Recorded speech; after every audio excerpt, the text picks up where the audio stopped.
আলহামদুলিল্লাহ, আমরা আল্লাহ রাব্বুল আলামিনের দরবারে লাখ কোটি শুকর আদায় করি যে আল্লাহ আমাদেরকে পবিত্র জুমার দিনে আল্লাহ পাক রব্বুল আলামিনের ঘর মসজিদে আসার এবং বসার মতো তৌফিকটুকু দান করেছেন। এই নিয়তে জুমার নামাজ আমরা আদায় করব। নামাজ আদায় করতে পারবো এই গ্যারান্টি আমাদের নাই।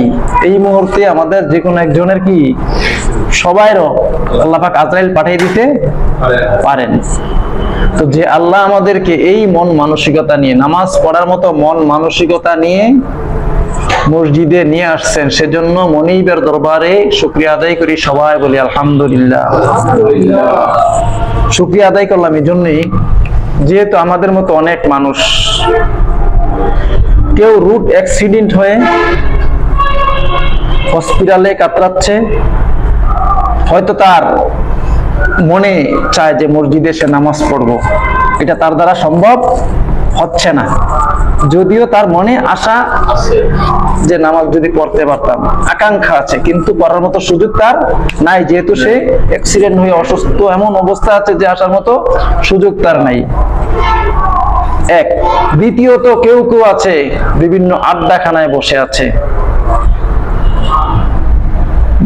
আরো খারাপ জায়গায় অনেক মানুষ আছে। যে আল্লাহ রাব্বুল আলামিন আমাদেরকে বিভিন্ন ধরনের অ্যাক্সিডেন্ট থেকে বাঁচিয়ে দুনিয়াদারির যত ঝড় ঝামেলা আছে এগুলোর মধ্যে আটকে না রেখে ঝড় ঝামেলাকে আমরা পাড়ি দিয়ে যে আল্লাহ আমাদেরকে মসজিদের রাস্তাটা অন্তত আমাদের জন্য খোলসা করে দিয়েছেন, খুলে দিয়েছেন, আসার মতো তৌফিক দান করেছেন, সেজন্য আবারও শুকরিয়া আদায় করি। সবাই বলি আলহামদুলিল্লাহ।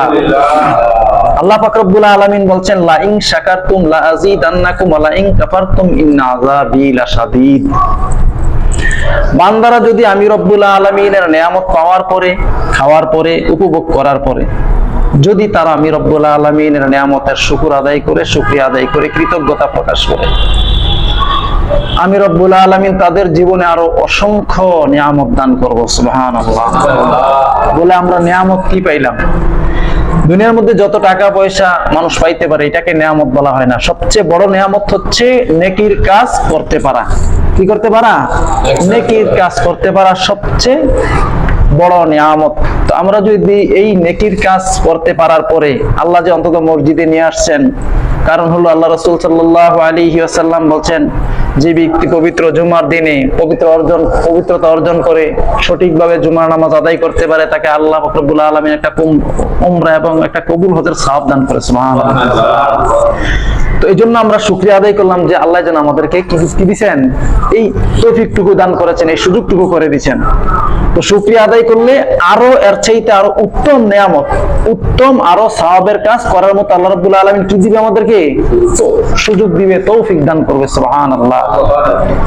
কারণ হলো আমাদেরই লাভ। কারণ আমরা যদি একবার শুধু সুবহানাল্লাহ বলি, আল্লাহ রাসূল সাল্লাল্লাহু আলাইহি ওয়াসাল্লাম বলছেন, একবার সুবহানাল্লাহ বললে আল্লাহ রাব্বুল আলামিন বান্দার আমলনামায় অন্তত 200 নেকি দান করে। কত নেকি? 200। আবার 200 গুনাহ বান্দার আমলনামা থেকে আল্লাহ মুছে দেন। সুবহানাল্লাহ। আবার 200 বছরের রাস্তা তাকে জান্নাতের দিকে আগাইয়া দেন। সুবহানাল্লাহ। ফায়দাটা কাদের? শুধু মাত্র ফায়দা আমাদেরই। আমরা যদি দুনিয়ার সকল মানুষ যদি আল্লাহর ইবাদত বন্দেগী না করি, আল্লাহর আল্লাহিত্ব মানে খোদার খোদাইত্ব কমে যাবে না। আর যদি দুনিয়ার সকল মানুষ সর্বদা আল্লাহ পাক রব্বুল আলামিনের কৃতজ্ঞতা প্রকাশ করে, শুকরিয়া আদায় করে, ইবাদত বন্দেগী করে, তাইলে আল্লাহ কি বড় হয়ে যাবে? আল্লাহ ছোট নাই, বড় নাই। মর্যাদা বাড়বে এবং কমবে কাদের? আমাদের। কার? আমাদের। আল্লাহ পাক রব্বুল আলামিন বলেন, ইন্নাল্লাযীনা ইয়াতলুনা কিতাবাল্লাহি ওয়া আকামুস সালাতা ওয়া আনফাকু মিম্মা রাযাকনাহুম সিররা ওয়া আলানিয়াতান ইয়ারজুনা তিজারাতান লান তাবুর।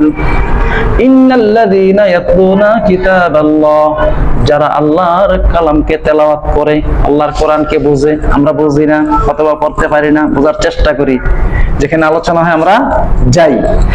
ইন্নাল্লাযীনা ইয়াতলুনা কিতাবাল্লাহ, যারা আল্লাহর তেলাওয়াত কোরআন আল্লাহর কালাম তেলাওয়াত করে অথবা শুনে, ইন্নাল্লাযীনা ইয়াতলুনা কিতাবাল্লাহি ওয়া আকামুস সালাহ, এবং নামাজ কায়েম করে। কি করে? নামাজ কায়েম করে। আমরা কিসের জন্য আসছি এখানে? টাকার জন্য আসছি? পয়সা পাওয়ার জন্য আসছি? কাউকে দেখানোর জন্য আসছি? শুধুমাত্র একমাত্র আল্লাহ পাক রব্বুল আলামিনকে দেখানোর জন্য আমরা এসেছি। সুবহানাল্লাহ।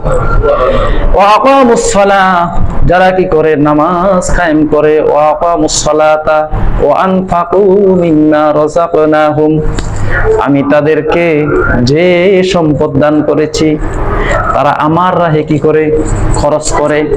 ওয়া আনফাকু মিম্মা রাযাকনাহুম সিররান ওয়া আলানিয়াতান, গোপনে এবং প্রকাশ্যে, গোপনে এবং প্রকাশ্যে দান করে।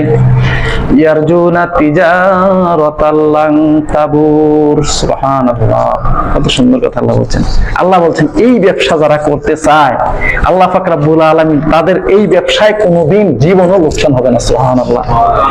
দুনিয়ার মধ্যে যত ব্যবসা বান্দা করুক, কোটি কোটি টাকা খরচ করে একটা গাড়ি নামায়, নতুন গাড়ি নামাইছে, চট্টগ্রাম থেকে ছাড়ছে, এটা কলকাতা যাবে, ক্যান্টনমেন্ট এসে অ্যাক্সিডেন্ট হয়, আছে কিনা? একটা লোক একটা রিক্সা চালায়, রিক্সাও নতুন কিনে অ্যাক্সিডেন্ট হয়, এরকম দেখছি কিনা আমরা? প্রত্যেকটা দুনিয়াদারির ব্যবসার মধ্যে লস হতে পারে। আল্লাহ বলছেন আমার বান্দাদেরকে আমি যেই ব্যবসার কথা শিখিয়ে দিয়েছি এই ব্যবসায় জীবনও কোনোদিন লোকসান হবে না। সুবহানাল্লাহ। আল্লাহ পাক রব্বুল আলামিন বলছেন বান্দারা এইজন্য 5 ওয়াক্ত নামাজ পড়া, এবং তাদের আল্লাহ রাব্বুল আলামিন যে আমাদেরকে অর্থ দিয়েছেন, টাকা পয়সা আল্লাহর রাস্তায় কিছু ব্যয় করা, গোপনে এবং প্রকাশ্যে। ইবাদত তো গোপনেও করব কিছু, শুধু মানুষকে দেখাবার ইবাদত না, গোপনে অনেক ইবাদত আছে। যেমন আল্লাহর বান্দা যারা 5 ওয়াক্ত নামাজ পড়ার পরে গভীর রজনীতে তাহাজ্জুদের নামাজ পড়ে, তাহাজ্জুদের নামাজের সবচাইতে সওয়াব বা মর্তবা বেশি। কারণ দুনিয়ার জগতে যত আল্লাহওয়ালা ব্যক্তিরা চলে গেছেন এবং এখনো আছেন, খাস আল্লাহওয়ালা ব্যক্তি, আল্লাহর ওলি যারা আমরা বলি, তারাই তো আল্লাহওয়ালা বলি। উলামায়ে কেরাম ভালো ভালো লোকেরা তাহাজ্জুদ গুজারি। কি গুজারি? 5 ওয়াক্ত নামাজের পাশাপাশি কি করে তারা? গভীর রজনীতে মাঝে মধ্যে তাহাজ্জুদের নামাজ পড়বেন, যে সিজদাতে আপনার যত চাওয়ার আছে সকল চাওয়া আল্লাহর কাছে চাবেন। ফেরেশতাদেরকে আল্লাহ ডাক দিয়ে বলবো, আমার ফেরেশতারা তারা কি চায়? সব মানুষ ঘুমায় আছে, আমাদের এই অফিসও, পুলিশ ফাঁড়ির অফিসও একজন মানুষ ছাড়া কোনো সময় একজনও ঘুমায়। কথা ঠিক নেই? কোন সময় একজনও কি করে? ঘুমাইয়া যায়। যে সেন্টিতে থাকে ঘুমায় যায় না? ঘুমাইয়া যায়। আল্লাহ পাক রব্বুল আলামিন বলেন দুনিয়ার যত রাত্র গভীর হয় নির্দিষ্ট একটা সময় আছে, সকাল এতটা থেকে এতটা, বিকাল এতটা থেকে এতটা, রাত এতটা থেকে এতটা দুনিয়ার আদালত চলে, দুনিয়ার অফিস আদালত চলে। আল্লাহ পাক রব্বুল আলামিন বলেন দুনিয়ার আদালত যত রাত্র গভীর হয় সকল আদালত, সকল চাকরিজীবীর অফিস আদালত সকল কিছু বন্ধ করে দেন। কথাটা কি ঠিক? আল্লাহ পাক রব্বুল আলামিন বলেন বান্দারে আমার দরবারটা, আমার যে কার্যক্রমটা যত রাত্র গভীর হয়ে যায় আমি রব্বুল আলামিনের দরজাটা তত বেশি উন্মুক্ত করে দেই। সুবহানাল্লাহ। এই জন্য ফেরেশতাদেরকে আল্লাহ রাব্বুল আলামিন বলে আমার ফেরেশতারা সব মানুষ ঘুমায় রয়েছে, এ তো মসজিদে বসে রয়েছে কি আর কেউ নাই, সেটা একলা একলা বসে রয়েছে। আল্লাহ এতে এমন এক অপরাধ করছে, এরকম আছে না, নির্দিষ্ট বলে না যে আল্লাহ, আমি কিছুক্ষণ আগে একটা ওয়াজ শুনছিলাম আর কি, এক বক্তার যখন খুব মুসিবতে পড়ে তখন আল্লাহরে বেশি ডাকে। কথা কি ঠিক নেই? আমি ওয়াজে শুনছি আর কি, হুজুরের কথাটা বাস্তব, এটা তো হাদিস কোরআনের কথা না, কথাটা ঠিক আমরা দেখি। খুব মুসিবতে পড়ছে, হাইরে সুফিদা পানি আসে, মসজিদে যে বৈশা থাকে, হায় রে আল্লাহ রে, ও আল্লাহ কই গেলে কি শান্তি পামু, আমার বেডিরা, আমার ছেলেটা, আমার বাচ্চারা, আমার মা বাপ, এরকম না। যখন মুসিবত শেষ হয়ে যায় আল্লাহ বাঁচাইছে। মসজিদও কি মুসিবত শেষ, মানে মসজিদ শেষ, আল্লাহর দরবারে শেষ, আল্লাহর ডাকাতে শেষ, ঠিক নেই?